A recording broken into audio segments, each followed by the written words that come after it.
The day began like any other for Ana Castillo, quiet, methodical, and unnoticed. At 38, she had worked as a hotel cleaner in downtown Chicago for nearly a decade. Her shift started before sunrise and ended by mid-afternoon. She moved through luxury suites without leaving a trace, folding sheets and arranging toiletries with the kind of care that spoke of someone who respected the lives of others more than her own. What few knew, and what Ana never spoke about at work, was that she didn't need to be there. Her husband, David Castillo, was a successful tech CEO whose face sometimes appeared on finance magazines. But Ana had insisted on keeping her job. "It keeps me grounded," she'd always say. "Besides, the real world doesn't live in penthouses." That Friday morning, Ana finished early. Her suitcase was already packed. A weekend flight to Los Angeles awaited. David had meetings on the West Coast, and Ana was finally taking a break, tagging along to spend time by the ocean. At O'Hare International, things took a strange turn. The terminal was chaotic due to multiple delays and a system glitch. When Ana handed her ticket to the gate agent, a mix-up occurred. A woman with a similar last name had cancelled her first-class seat minutes before. Without realizing it, the agent scanned Ana's economy ticket and upgraded her. Ana blinked. "Are you sure?" The attendant smiled, flustered. "Gate B15, ma'am. First-class boarding now. Enjoy your flight." First class. Before Ana could protest, she was swept into a different line, her modest jeans and oversized sweater standing out among designer bags and sharp suits. She shrank in her seat, feeling eyes on her, uncertain if she should speak up. But something about the quiet comfort and the exhaustion in her bones made her stay. She was seated beside a tall, well-dressed man in his early 40s. Salt and pepper hair, sharp jawline, and a demeanor that radiated quiet control. He glanced over briefly, polite but disinterested, until the flight attendant whispered something in his ear, and his eyes flicked back to Ana with curiosity. "Julien Marchand," he said, extending a hand. Ana froze. "That Julien Marchand, the Michelin-starred chef, the host of Flavors of the World." Ana," she stammered. He smiled warmly. "Just Ana." She nodded, and just like that, the first course of misunderstanding was served. Julien Marchand was used to spotting pretense in kitchens, in conversations, and especially in first class. So when Ana, a quiet woman with no designer bag and shoes that had clearly seen real sidewalks, took the seat beside him, his curiosity was piqued. She didn't touch the welcome champagne. She flinched when the steward offered her a warm towel, and when she quietly asked if the in-flight meal included dairy, Julien couldn't help but smile. "Lactose intolerant?" he asked. Ana nodded, embarrassed. "It's a recent thing." Julien was intrigued. There was something real about her, authentic in a way that was rare in his world of curated lives and carefully edited interviews. He assumed she was someone important traveling incognito. A critic maybe, a silent investor in his new Chicago restaurant venture. His publicist had warned him, "They're watching, always watching." Julien leaned slightly closer, keeping his voice low. "So Ana, what brings you to LA? Business or hiding from it?" Ana's laugh was small but genuine. "Neither, just a break." He smiled at her guardedness. "Smart. Sometimes I wish I could disappear for a few days." A pause. Ana turned toward the window, watching the clouds. Julien noticed her wedding band. "Your husband in LA?" he asked casually. She hesitated. "Kind of." Julien nodded, misinterpreting her quietness as emotional distance. Maybe it was a troubled marriage. Maybe she was starting over. His chef's mind spun stories faster than a blender. When dinner arrived, Julien waved off the tray and called the attendant. "I'll cook," he said, standing up. "Clear the galley." The cabin stirred with murmurs, phones discreetly raised. Within minutes, Julien had converted the first-class galley into a makeshift kitchen. He whipped together a dairy-free pasta using ingredients from the in-flight carts, tossing them with fresh herbs he always traveled with. "Never trust an airline's spice cabinet," he often joked. He plated it and returned to Ana. "For the woman who made me curious," he said, placing the dish before her. Ana blushed. "You didn't have to." "I know," Julien said, "but I wanted to." As Ana took a bite, she closed her eyes, and for a moment, all her reservations melted away. The moment was tender, electric, but neither of them knew the storm brewing over Denver and the call being placed to a private pilot by one very concerned. The turbulence began subtly, a gentle rumble beneath their feet. Ana gripped the armrest instinctively. Julien noticed his brow creasing. "Don't worry, just weather," he said calmly. But within minutes, the captain's voice echoed through the cabin.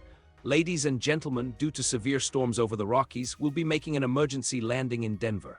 Estimated ground time, 2 to 3 hours. Thank you for your patience." Ana's stomach dropped, not from fear, but from the realization that this interlude, this illusion, was about to end. As the plane touched down at Denver International, Ana excused herself to the lavatory, her mind racing. She texted David explaining the delay. He replied almost instantly, "I'll reroute, I'm close, stay inside the terminal." Julien, meanwhile, took the opportunity to scroll through his phone, catching up on emails and news. When he looked up again, Anna had returned, her posture straighter, her face unreadable. "You all right?" he asked. She nodded. "Just tired, long week." Julien leaned back. "Funny, I feel the opposite." "You've been refreshing, Anna. Most people I meet try to impress me. You didn't even blink when I cooked you a meal mid-flight." Anna smiled politely, not knowing what to say. The tension between them hung in the air, not romantic, but something more complicated, a connection built on misperceptions neither dared to correct. 2 hours passed. Passengers began reboarding. But just as Anna gathered her things, an airline staff member entered the lounge, looking around. "Mrs. Castillo." Anna stood. Julien's gaze followed her. "Your husband has sent a car," the staff member said. "There's a private jet waiting on the East Tarmac. You'll be flying directly to Santa Monica." Julien blinked. "Your husband?" Anna looked at him, eyes soft but direct. "Yes." Outside the glass windows, a sleek black SUV pulled up. A man in a sharp navy suit stepped out, tall, confident, and unmistakably high profile. Even from this distance, Julien recognized the face. David Castillo, CEO of Orion Technologies and one of the most influential names in Silicon Valley. Inside the sleek interior of the private jet, Anna sat across from her husband, her hands wrapped around a glass of still water. The silence between them wasn't cold, it was full. Full of unspoken questions, of years shared, of lives built outside the spotlight. David looked at her gently, his voice low. "He thought you were someone else, didn't he?" Anna met his gaze. "He thought I was someone trying to stay hidden." David exhaled, a small smile at the corner of his lips. "Well, he wasn't entirely wrong." Anna leaned back, staring out the window. The Denver airport lights blurred below them. "I didn't lie to him, I just let him believe what he wanted to." "You don't owe him anything," David said.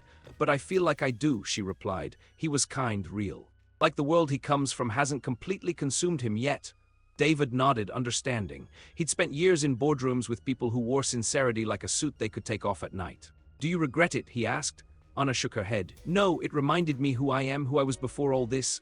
They flew the rest of the way in silence, each lost in their thoughts. By the time they landed in Santa Monica, the Pacific breeze had already swept through the open-air hangar. The next morning, while Anna walked alone along the shoreline, her phone buzzed, a private number. She hesitated, then answered. "Anna." It was Julien. His voice was quiet, unsure. "I'm sorry if I crossed a line," he said. I've been around so much noise lately. And you were the first person who didn't ask for anything." Anna didn't respond right away. The waves crashed softly in the background. "I wasn't pretending," she said at last, "but I also wasn't explaining." Julien's voice softened. "Can I see you, just to talk? No cameras, no assumptions." Anna paused. "Why?" A long silence. "Because you reminded me of something I lost," he said. "And maybe I reminded you too." Anna looked out at the horizon, where the sky met the ocean in a blur of quiet grace. "I'll think about it," she said, and ended the call. Back in Chicago, Julien sat alone in his restaurant's rooftop kitchen, phone still in. Back in Chicago a week later, Anna walked into the hotel where she still worked, not because she needed to, but because it gave her a sense of place. The familiar scent of lemon polish, the gentle hum of laundry carts, the quiet rhythm of morning routines. It was her world, controlled, unassuming, but the world had changed, not around her, but inside her.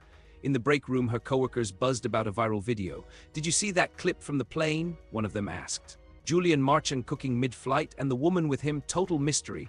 Anna froze. She had tried to stay off social media, but when she finally searched for it later that night, there it was, a 5-minute video viewed over 4 million times. Julien in the galley, charming the camera, and her in the background, anonymous and smiling.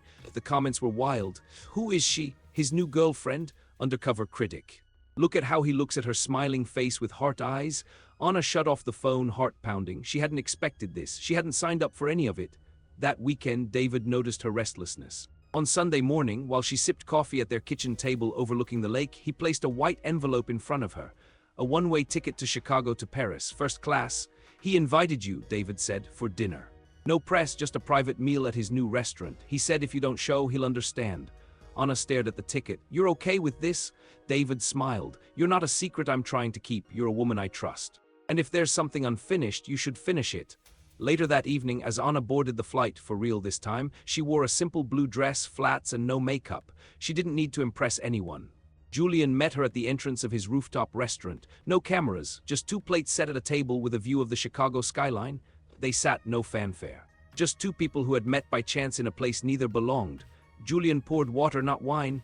"I wasn't trying to seduce you," he said softly. "I just felt something I hadn't felt in years. Like life got quiet for a moment." Anna nodded. It did, and it was beautiful, but this isn't a movie. I know, he said. They ate, talked, laughed. Julien asked nothing of her, no declarations, no promises. At the end of the meal she stood. You reminded me I'm still more than a title, she said. Thank you.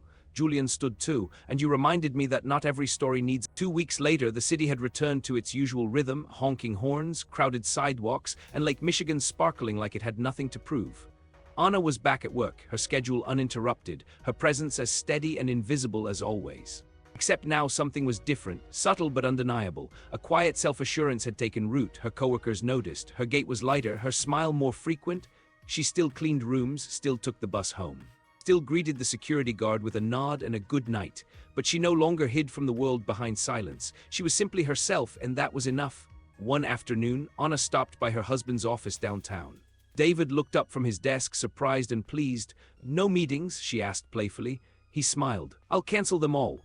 They had lunch together at a quiet corner restaurant, the kind they used to visit before stock options and product launches consumed their calendars. They spoke about simple things, the lake, their favorite food trucks, a book Anna had started reading again. Later, as they walked along the riverwalk, David turned to her. Did you ever imagine it would go this way? He asked. Anna shook her head. I didn't imagine anything, that's what made it real. At Julien Marchand's new Chicago restaurant, now booked for months in advance, a special item had been quietly added to the menu, pasta Anna. Simple, elegant, and dairy-free, no fanfare, just a small nod to a fleeting moment that changed the way a man cooked and thought. Julien never mentioned her name in interviews. When asked about the dish, he would only say, it came from someone who reminded me how much flavor exists in honesty. And just like that, the story that began with a seating mistake at 30,000 feet found its ending exactly where it belonged, on the ground, in lives that continued not with drama but with depth. No headlines, no grand